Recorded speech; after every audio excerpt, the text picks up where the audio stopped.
Áfram höldum við með föstudagsþáttinn en fasta fyrir umhverfið verkefni á vegum þjóðkirkjunnar þar sem hópur innan þjóðkirkjunnar beinir sjónum sínum sérstaklega að umhverfismálum.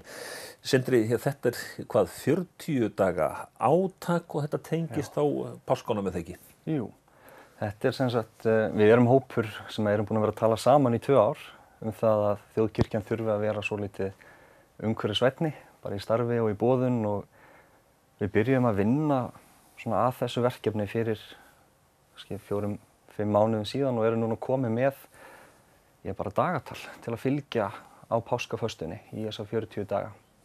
Og þetta þá svona dagatal sem að gefur manni lítið verkefni á hverjum degi og hjálpar manni að gera hversdaginn aðeins umhverfisvænni.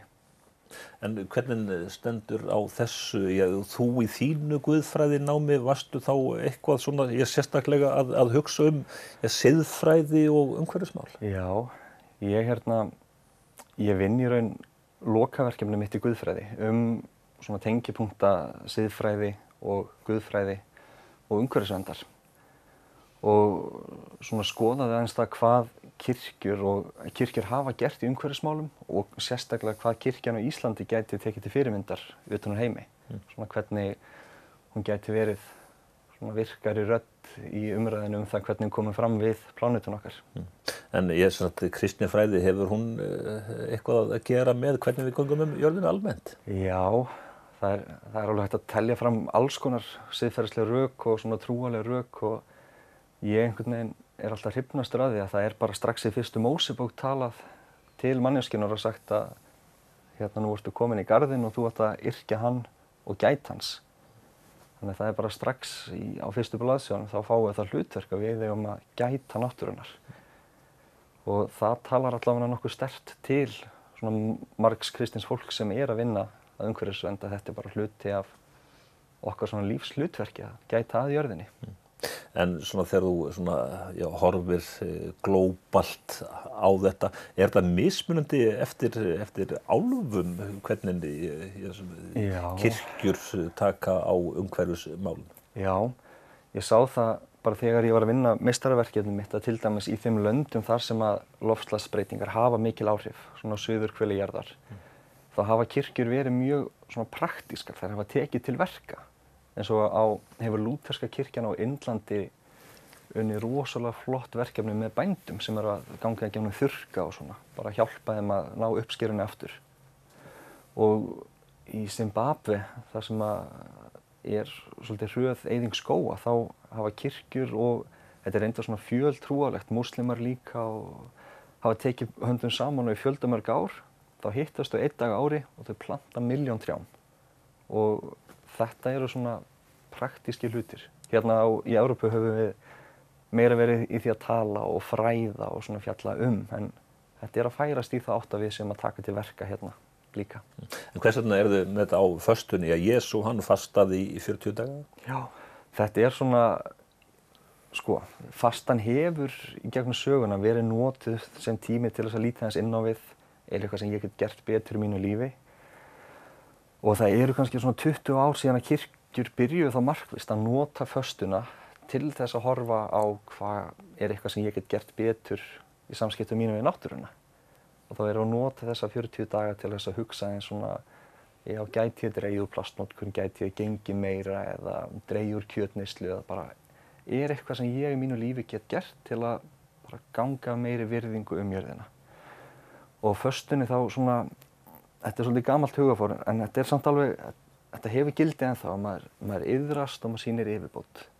Maður kannski svona hugsaði, ég hefði nú ekki átt að keyra svona mikið, það iðrunin, yfirbótin felst í því þá, ég ætla að ákveða að ganga meira á nýju ári eða planta 20 trjám til að vinna upp svona kolefnisfótsporið mitt.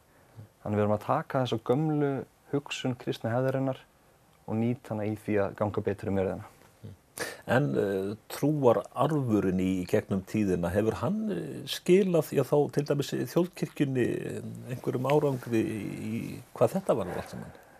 Já, maður finnur alveg ef maður fer að grúska marga presta og svona íslensk sálmaskáld sem hafa verið mjög upptekin af því að sjá svona þetta heilaga í náttúrunni, að Guð sé í öllu lífi, í sólarlaginu og norðurljósunum og maður finnur þetta svona kristin náttúrudýrkun. Hún alveg til staðar hér, en hún hefur ekki verið mjög ríkjandi samt. En ég finn þá svona á samtölum við presta og sérstaklega eldri presta, það eru margir sem hafa svona verið að hugsa þetta og verið uppteknir af þessu, en við höfum ekki verið duglega að taka til verka fyrir en bara svona nýlega. En þessi hópur innan þjóðkirkjunnar, er þetta yngra fólk í svona frekar eða hvernig þessi hópur samansettur? Það eiginlega alveg bara svona 50-50 í rauninni. Við erum nokkur sem vorum á sama tíma í guðfræðináminu og erum upptekin af þessu. En svo alveg fólk þarna á 50 og 60 aldri sem bara virkilega áhugasamt það að kirkjur og trúarhópar séu að taka þátt í þessu.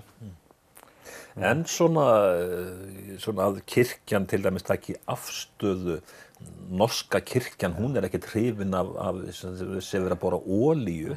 Og þetta kannski svona, stundum geta orðið svolítið svona pólitískt. Já, ég þjónaði sem prestur í norsku kirkjunni og þar var það svolítið sjokk að ég fekk upp í hendurnar á bara fyrstu vikunni fermingarfræðslu efni frá kirkjunni þar sem að við áttum eiginlega að vera að hvetja börnin til að vera á móti olíuvinnslu. Þannig að kirkjan þar hefur tekið mjög sterka afstöðu í umhverfismálum og friðamálum og málefnum flóttafólks. Og það var svolítið svona menningarsjokk fyrir mig að koma að því að íslenska kirkjan hefur sem stofnun ekki þorað að fara þangað. Prestar hafa þorað því. En þarna hefur norska kirkjan sem stofnun þorað að fara í það átt að vera ekki flokkspólitísk heldur, hún tekur þátt í umræðinni þessi pólitísku málefni sem að snerta okkur öll. Þannig að ég tek það svolítið með mér hingað líka að ég kem hingað heim og bara, fyrst að þetta hægt í Noregi, þá þetta alveg hægt hér að kirkjan þori að vera sem stofnun þáttakandi í samtali réttlæti og loftslagsbreytingar og fátækt og frið, bara hvernig viljum við hafa samfélagið. En svona þessi 40 daga fasta sem að tengist á umhverfismálum, þetta svona svolítið hjá okkur bara eins og svona bara jóladagatal, bara opnar einn gluggi og Akkurat. Þá kannski stendur ætla ekki að nota plast í dag eða? Já, er það þannig? Þetta eiginlega akkurat þannig, maður þarf í raun kannski ekki að hugsa allt of mikið, maður þarf svona aðeins að undirbúa sig, maður fær verkefninu og svona hvernig ætla ég nú að gera þetta? Og þetta samt tvíþætt af því það þetta verkefni fasta fyrir umhverfið sem hægt að finna bara á Facebook til dæmis. Og þar getur maður fundið þetta dagatal til að sækja. En svo verða líka fræðslu erindi núna alla páskaföstuna í Glerárkirkju. Þar sem við erum að, verðum alltaf með eitthvað fræðilegt, eitthvað pínu trúarlegt og alltaf eitthvað hagnýtt. Bara hvernig getum við á hagnýtan máta byrjað að ganga betur jörðina. Þannig að þetta svona, við viljum ekki bara vera í þessu fræðilega, að tala svona hugmyndafræði eða við eigum nú öll að vera góð. Maður þarf líka að gera eitthvað svolítið svona praktískt, læra eitthvað nýtt. Þannig að það verður svolítið spennandi að vera með þetta dagatal sem maður getur unnið með heima hjá sér eða hvar sem og svo þessi fræðslukvöld upp í Glerárkirkju alla páskaföstuna. Og allir velkomnir náttúrulega á þetta allt saman? Já, og eins og dagatali, maður þarf í raun ekkert að vera trúaður til að fylgja því.